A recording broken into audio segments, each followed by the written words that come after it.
नमस्ते साथियों, पटना से मैं एडवोकेट प्रतिमा कुमारी।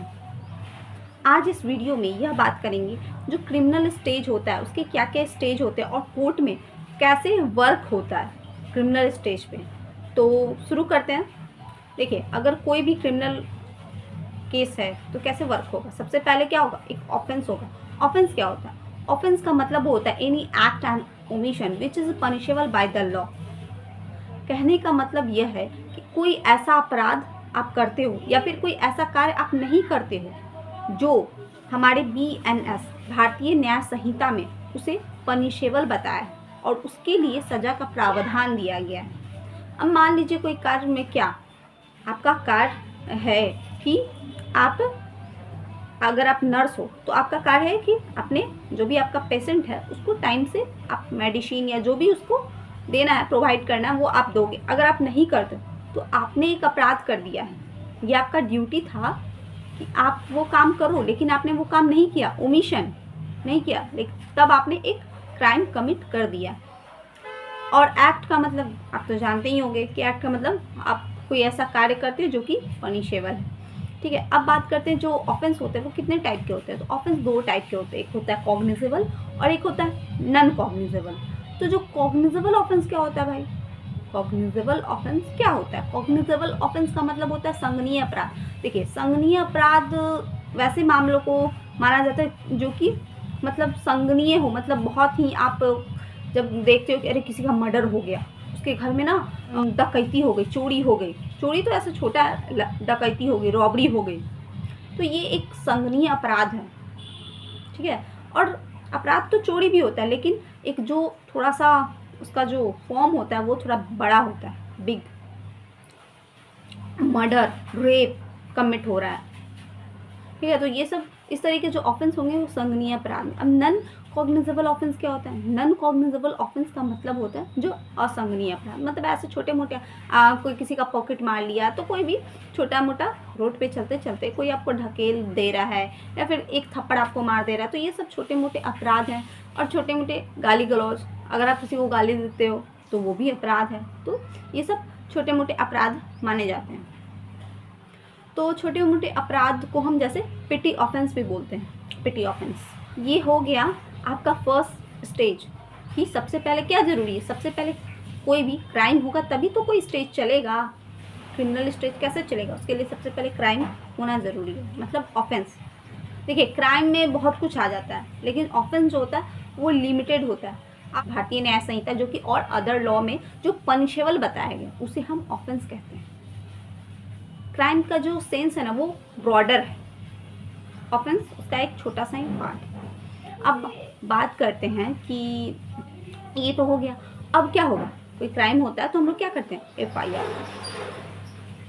फर्स्ट इंफॉर्मेशन रिपोर्ट, जो कि हमारे BNSS में बताया गया, भारतीय नागरिक सुरक्षा संहिता में बताया गया। तो कौन से सेक्शन में बताया गया? 173 सेक्शन में ये बताया गया है कि अगर कोई भी क्राइम होता है तो हम क्या करते हैं? FIR दर्ज करवाते हैं भाई, करवाते हैं ना। अगर FIR दर्ज ना हो तो क्या करें?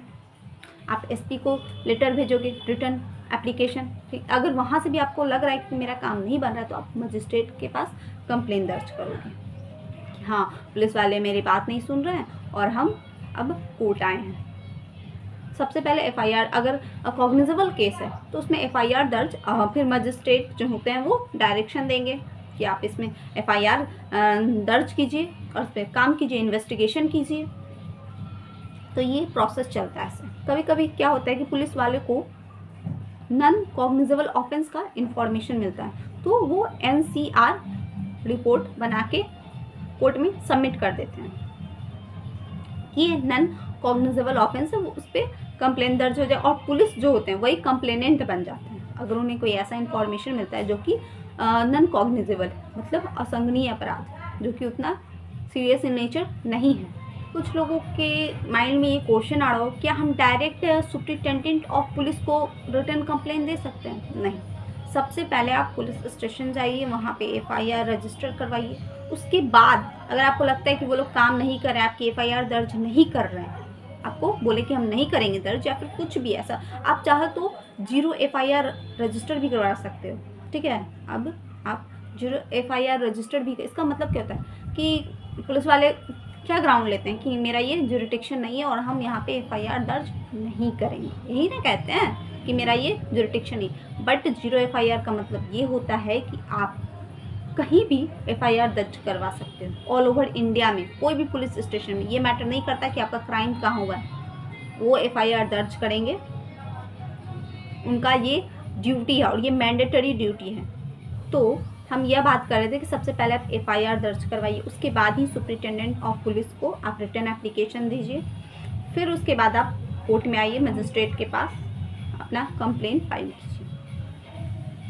अगर मजिस्ट्रेट जो भी हैं उनको लगता है कि इसमें FIR दर्ज होगा और इसमें फर्दर और इन्वेस्टिगेशन की ज़रूरत है, तो वो पुलिस ऑफिसर को डायरेक्शन देंगे और फिर पुलिस ऑफिसर जो होंगे वो रिजेक्ट नहीं कर सकते कि हम FIR को नहीं दर्ज करेंगे।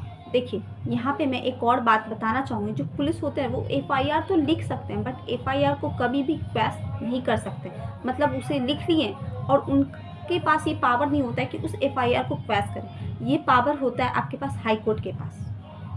हाई कोर्ट ही किसी भी FIR को क्वेश्चन कर सकती है, लेकिन पुलिस नहीं कर सकती। लोग कहते हैं ना कि हाँ थाने से ही हम FIR को ख़त्म करवा दिए, बट ऐसा कभी नहीं हो सकता है। अगर FIR रजिस्टर्ड हो गया तो वो थाने से कभी भी ख़त्म नहीं हो सकता है। देखिए फर्स्ट स्टेप तो हो गया कि कोई भी जो ऑफेंस है वो होना चाहिए। सेकंड स्टेप में क्या हो रहा है, सेकंड स्टेप में FIR दर्ज हो रहा है। थर्ड स्टेप क्या होता है, इन्वेस्टिगेशन। अच्छा क्या इन्वेस्टिगेशन कोई भी कर सकता है?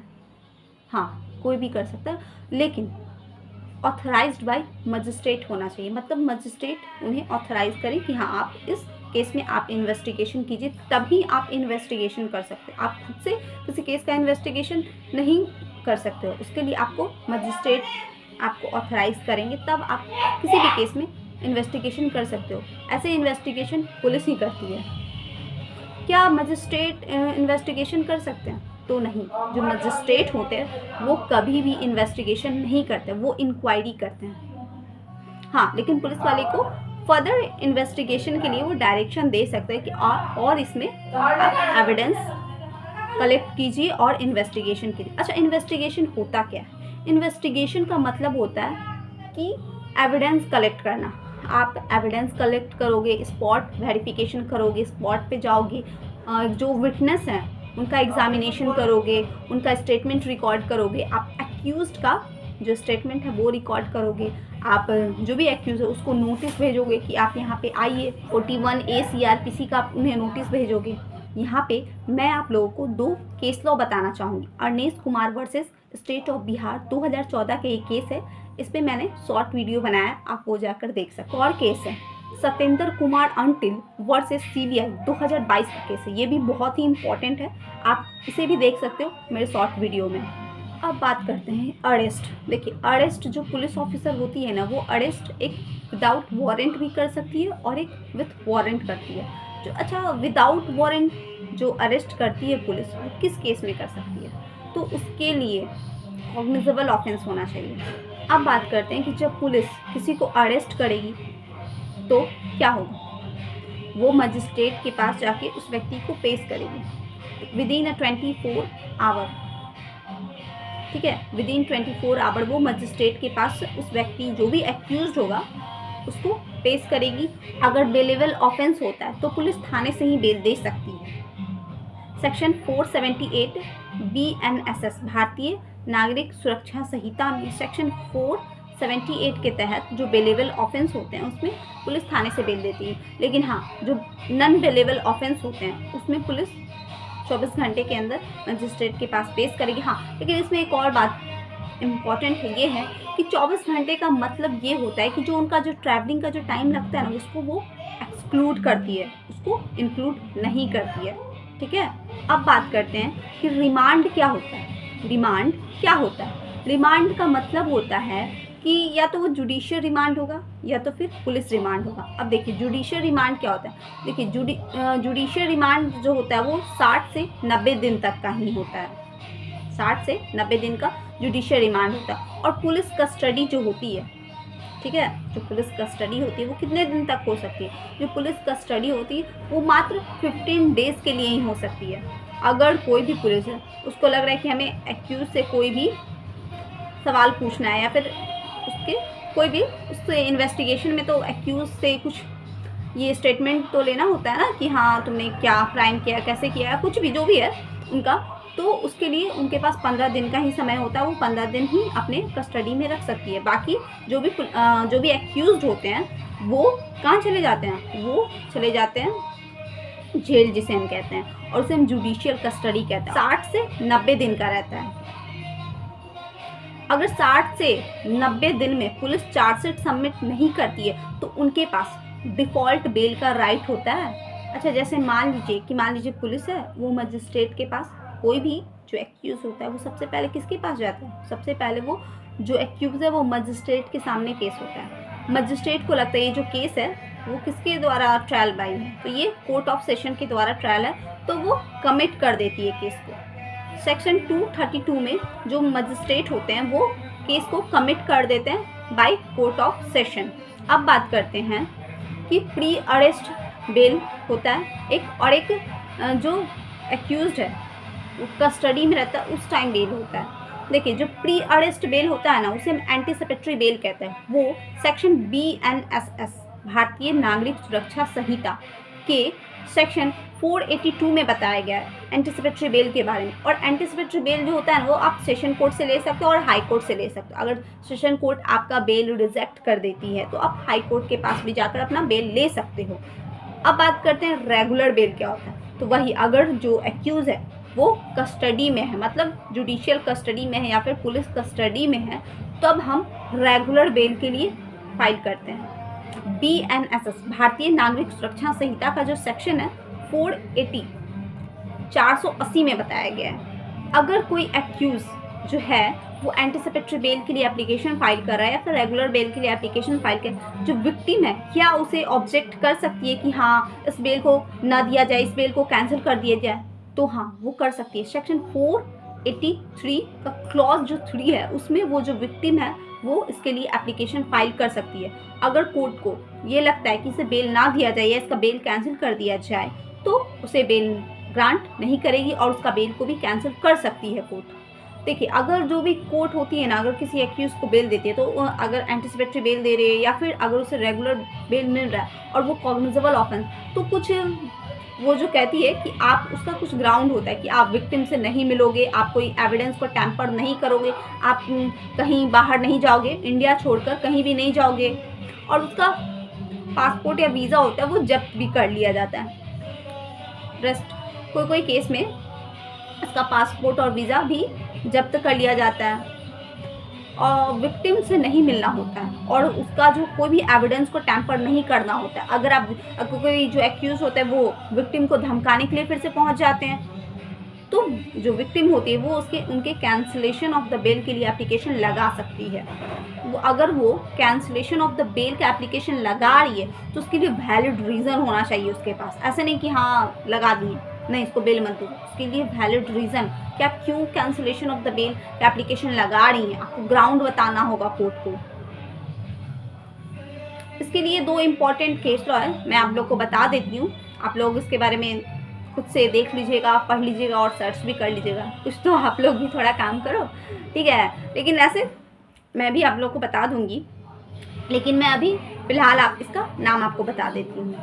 जो 2 केस लॉ है, पहला का नाम है रघुवीर वर्सेस स्टेट ऑफ बिहार, 1986 का ये केस लॉ है, बहुत ही इंपॉर्टेंट है। अगर आपको किसी का बेल को कैंसिल करवाना है तो आप ये केस लॉ लगा सकते हो। और दूसरा है Daulat Ram versus state of Haryana, 1995 का ये केस है, ठीक है। अगर आपको किसी का बेल को कैंसिल करवाना हो तो आप ये केस लॉ लगा के भी आप कैंसिल करवा सकते हो या फिर आप फर्दर और सर्च कर सकते हो ऑफकोर्स।